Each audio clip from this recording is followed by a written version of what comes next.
the Brian Slayton story was probably the biggest turning point in me for realizing how awful a lot of these actors were, or disingenuous, I guess is a better term. They really, I'm not going to name names, but there are people in the right media outlets that knew very early on that Brian Slayton was guilty of this stuff that he had done with his staffer. Yeah. And we were the first to report that. Were you really? Yes.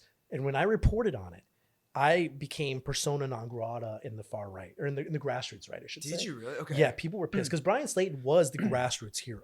Okay. And we were the first ones to make these allegations, and he kind of basically denied the allegations. Okay. And so I had people canceling subscription. I lost a ton of money just reporting on it. Did you really? Lost a ton of money, lost a lot of subscriptions, lost a lot of friends. I had party leaders calling me demanding retractions and full apologies. Wow. Brian Slayton's lawyer put out a statement and called me a third-rate media outlet.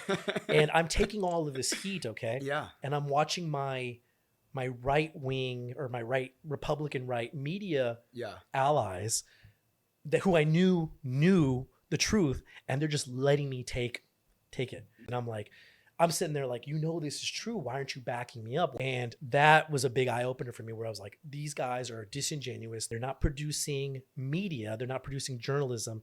They're putting out propaganda for a narrative. And you can argue, like, I can understand, I don't agree with it. Especially not now, but like I can understand the argument of why that's needed. Yeah. But I didn't want to be part of that. And it really made me upset. It really made me upset for a long time.